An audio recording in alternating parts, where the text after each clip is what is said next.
ya za ka yi tsammanin kai ka zama cewa kana da yanci da za ka yi criticizing wani gwamnati a lokacin da baka nan, sannan kuma ka ce kai in ka yi kuma in an yi maka naka kuma an yi laifi? Babu ma adalci a ciki, babu adalci a ciki. Wato matsalar da muke ciki shine shi shugaban kasa ma ya yi nesa da al'umma gaba daya. Shugaban kasa ya yi nesa da al'umma gaba daya, ya dogara ne ga information da waɗansu suke zuwa su kawo mishi, wanda waɗansu nan kuma su suke benefitin abin da ke faruwar nan.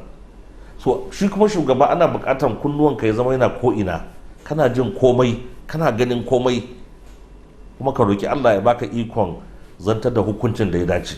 Amma duk inda aka ce shugaban kasa ya dogara ne akan tsirarun mutane wanda su kawai sun zama da kansu wani kabal, sai kawai abin da suka kawo wa shugaban kasa shi za su juya alkiblan gwamnatin, to gaskiya muna cikin matsala, kuma babu halaman wani gyara da za a yi tsammani nan da ko shekara 3 ko wani abu, babu shi.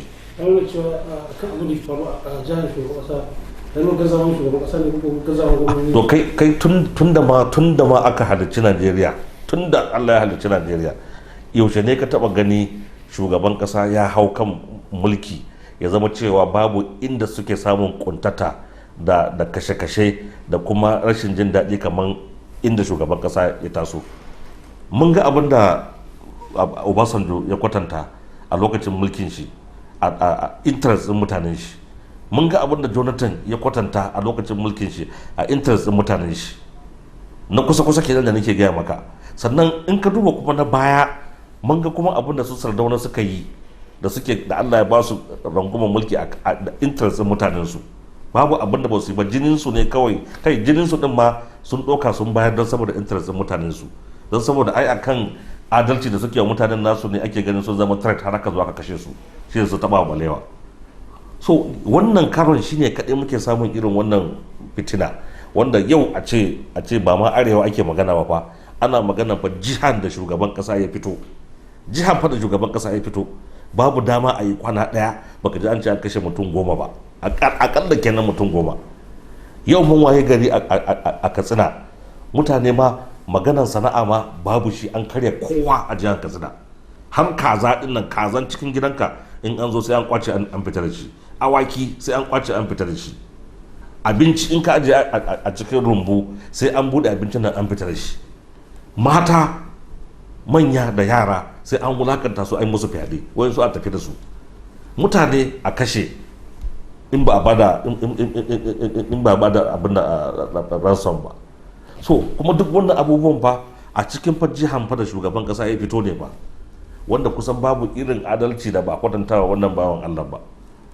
An karama shi, an yi mishi duk abin da ya kamata a yi. To yanzu in ka duba, ai babu ma indictment, kamar ma matsalar da ke faruwa a Borno, wannan ya zama ruwan dare ne wanda kusan maganin shi ma zai yi wahala, ina tabbatar maka.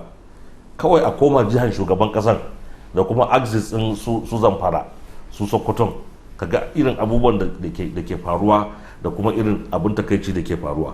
So wani irin cin gaba ne za a samu, wanda shugaban kasa mutanen shi ma inda ya fito ma ya gagara kare su, walantana tukunna wani waje. Kuma duk fitinan nan in ka duba fa, su waye da tukunna suke shan wahala. Duk fitinan nan fa 80% din fitinan Najeriya yanzu a arewa ne, 80% din shi.